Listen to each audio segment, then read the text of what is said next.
La Nochebuena del carpintero, Emilia Pardo Bazán. Hay noches en que la fe se trabaja con las manos.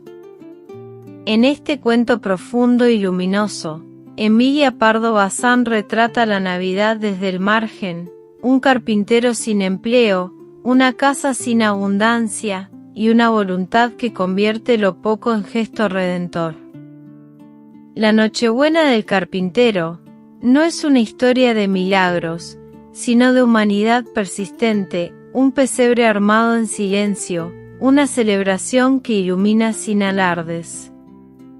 Este relato se vuelve acto de cierre, despedida del año y entrada suave a lo que viene. José volvió a su casa al anochecer. Su corazón estaba triste, nevaba en él, como empezaba a nevar sobre tejados y calles, sobre los árboles de los paseos y las graníticas estatuas de los reyes españoles, erguidas en la plaza. Blancos copos de fúnebre dolor caían pausadamente en el alma del carpintero sin trabajo, que regresaba a su hogar y no podía traer a él luz, abrigo, cena, esperanzas. Al emprender la subida de la escalera, al llegar cerca de su mansión, se sintió tan descorazonado, que se dejó caer en un peldaño con ánimo de pasar allí lo que faltaba de la alegre noche. Era la escalera glacial y angosta de una casa de vecindad, en cuyos entresuelos, principales y segundos vivía gente acomodada, mientras en los terceros o cuartos, guardillas y guardillones, se albergaban artesanos y menesterosos. Un mechero de gas alumbraba los tramos hasta la altura de los segundos, desde allí arriba la oscuridad se condensaba, el ambiente se hacía negro y era fétido como el que exhala la boca de un sucio pozo. Nunca el aspecto desolador de la escalera y sus rellanos había impresionado así a José. Por primera vez retrocedía, temeroso de llamar a su propia puerta. Para las buenas noticias que llevaba. Altas las rodillas, afincados en ellas los codos, fijos en el rostro los crispados puños, tiritando, el carpintero repasó los temas de su desesperación y removió el sedimento amargo de su ira contra todo y contra todos. Perra condición, centellas, la del que vive de su sudor. En verano, cebolla, porque hace un bochorno que abrasa, y los pudientes se marchan a bañarse y a tomar el fresco. En Navidad, cebolla, porque nadie quiere meterse en obras con frío y porque todo el dinero es poco para leña de encina y abrigos de pieles. ¿Y qué? El carpintero no come en la canícula, no necesita carbón y mineral cuando hiela. El patrón del taller le había dicho meneando la cabeza, ¿qué quieres, hijo? Yo no puedo sacar rizos donde no hay pelo. Ni para Dios sale un encargo. Ya sabes que antes de soltarte a ti, he soltado a otros 3. Pero no voy a soltar a mis sobrinos, los hijos de mi hermana, ¿estamos? Ya me quedo con ellos solos. Búscate tú por ahí la vida. A ingeniarse se ha dicho. A ingeniarse. ¿Y cómo se ingenia el que solo sabe labrar madera, y no encuentra quien le pida esa clase de obra? Un mes llevaba José sin trabajar. Qué jornadas tan penosas las que pasaba en recorrer Madrid buscando ocupación. De aquí le despedían con frases de conmiseración y vagas promesas, de allá, con secas y duras palabras, hasta con marcada ironía. Trabajo. Este año para nadie lo hay, respondían los maestros, coléricos, malhumorados o abatidos. De todas partes brotaba el mismo clamor de escasez y de angustia, doquiera se lloraban los mismos males, guerra, ruina, enfermedades, disturbios, catástrofes, miedo, encogimiento de bolsillos. Y José iba de puerta en puerta, mendigando trabajo como mendigaría limosna, para regresar a la noche, de semblante hosco y ceño fruncido, y contestar a la interrogación siempre igual de su mujer con un movimiento de hombros siempre idéntico, que significaba claramente, no, todavía no. La mala racha los cogía sangrados, después de larga enfermedad, una tifoidea de la chica mayor, Felisa, convaleciente aún y necesitada de alimento sustancioso, después de la adquisición de una cómoda y 2 colchones de lana, que tomaron el camino de la casa de empeños a escape, después de haber pagado de un golpe el trimestre atrasado de la vivienda y oído de boca del administrador que no se les permitiría atrasarse otra vez, y al primer descuido se los pondría de patitas en la calle con sus trastos. En ocasión tal, un mes de holganza era el hambre enseguida, el ahogo para el resto del venidero año. Y el hambre en una familia numerosa. Nadie se figura el tormento del que tiene la obligación de traer en el pico la pitanza al nido de sus amores, y se ve precisado de volver a él con el pico vacío, las plumas mojadas, las alas caídas. Cada vez que José llamaba y se metía guardilla adentro, el frío de los desnudos baldocines, la nieve de la apagada cocina, se le apoderaban del espíritu con fuerza mayor, porque el invierno es un terrible aliado del hambre, y con el estómago desmantelado muerde 1000 veces más riguroso el soplo del cierzo que entra por las rendijas y trae en sus alas la voz rabiosa de los gatos. Cavilaba José. No era posible que él pasase aquel umbral sin llevar a los que le aguardaban dentro, famélicos y transidos, ya que no las dulzuras y regalos propios de la noche de Navidad, por lo menos algo que desanublase sus ojos y reconfortase su espíritu. Permanecía así en uno de esos estados de indecisión horrible que constituyen verdaderas crisis del alma, en las cuales zozobran ideas y sentimientos arraigados por la costumbre, por la tradición.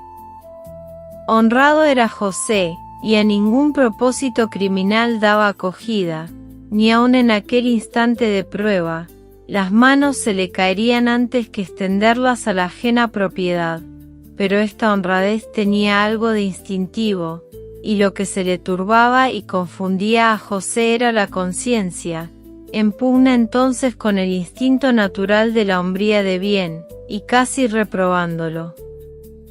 Él no robaría jamás, eso no, pero vamos a ver, los que roban en casos análogos al suyo, son tan culpables como parece. A él no le daba la gana de abochornarse, de arrostrar el feo nombre de ladrón, unas horas de cárcel le costarían la vida, moriría del berrinche, de la afrenta, bueno, esas eran cosas suyas, repulgos de su dignidad, que un carpintero puede tener también, más los que no padeciesen de tales escrúpulos y cometiesen una barbaridad, no por sostener vicios, por mantener a la mujer y a los pequeños, quién sabe si tenían razón. Quién sabe si eran mejores maridos, mejores padres.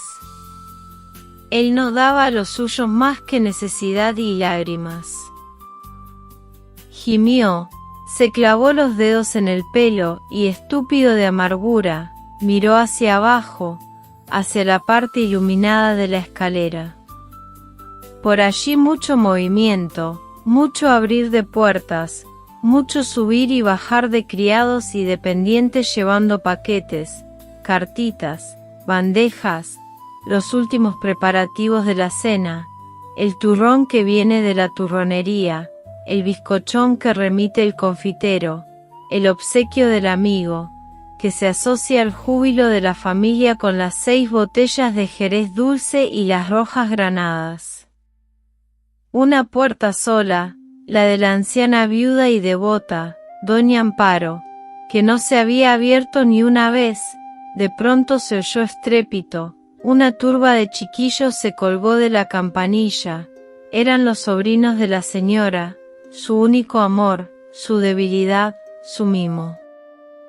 Entraron como bandada de pájaros en un panteón. La casa, hasta entonces muda, se llenó de rumores, de carreras, de risas. Un momento después, la criada, viejecita, tan beata como su ama, salía al descanso y gritaba en cascada voz: señor José! ¿Está por ahí el señor José? Baje, que le quiero dar un recado. En los momentos de desesperación, cualquier eco de la vida nos parece un auxilio, un consuelo. El que cierra las ventanas para encender un hornillo de carbón y asfixiarse, oye con enternecimiento los ruidos de la calle, los ecos de una murga, el ladrido del perro vagabundo. José se estremeció, se levantó y, ronco de emoción, contestó bajando a saltos: allá voy, señora Baltasara. Entre, murmuró la vieja. Si está desocupado, nos va a armar el nacimiento, porque han venido los chicos, y mi ama, como está con ellos que se le cae la baba pura. Voy por la herramienta, contestó el carpintero, pálido de alegría. No hace falta. Martillo y tenazas hay aquí, y clavos quedaron del año pasado. Como yo lo guardo todo, bien apañaditos los guardé. José entró en el piso invadido por los chiquillos y en el aposento donde yacían desparramadas las figuras del Belén y las tablas del armadijo en que habían de descansar.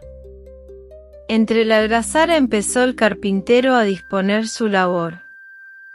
Con qué gozo esgrimía el martillo, escogía la punta, la hincaba en la madera, la remachaba. Qué renovación de su ser, qué bríos y qué fuerzas morales le entraban al empuñar, después de tanto tiempo, los útiles del trabajo. Pedazo a pedazo y tabla tras tabla iba sentando y ajustando las piezas de la plataforma en que el Belén debía lucir sus torrecillas de cartón pintado, sus praderas de musgo, sus figuras de barro toscas e ingenuas. Los niños seguían con interés la obra del carpintero, no perdían martillazo, preguntaban, daban parecer y coreaban con palmadas y chillidos cada adelanto del armatoste. La señora, entretanto, colgaba en la pared algunas agrupaciones de bronce y vidrio para colocar en ellas bujías. Los criados iban y venían, atareados y contentos. Fuera nevaba, pero nadie se acordaba de eso.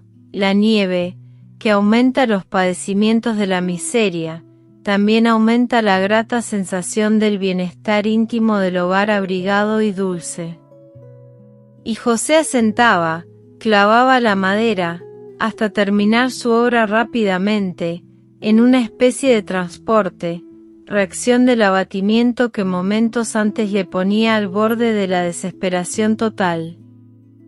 Cuando el tablado estuvo enteramente listo y José hubo dado alrededor de él esa última vuelta del artífice que repasa la labor, doña Amparo, muy acabadita y asmática, le hizo seña de que la siguiese, y le llevó a su gabinete, donde le dejó solo un momento. Los ojos de José se fijaron involuntariamente en los muebles y decorado de aquella habitación ni lujosa ni mezquina, y, sobre todo, le atrajo desde el primer momento una imagen que campeaba sobre la consola, alumbrada por una lamparilla de fino cristal.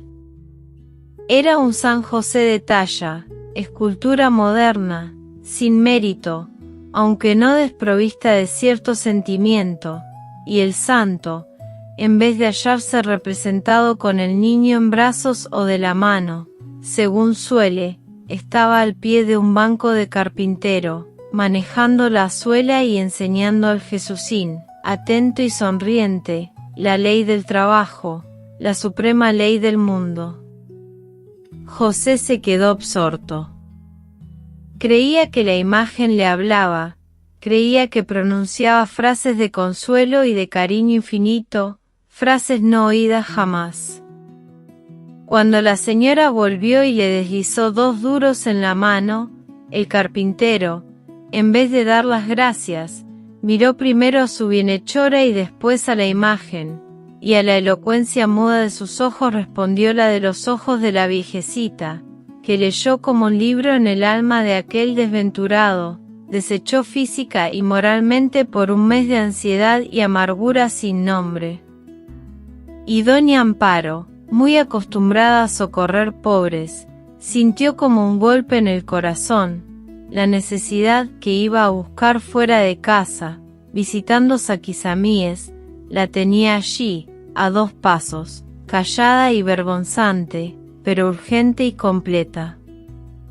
Alzó los ojos de nuevo hacia la efigie del laborioso patriarca y bondadosamente, tosiqueando, dijo al carpintero: «Ahora subirán de aquí cena a su casa de usted, para que celebren la Navidad». Fin.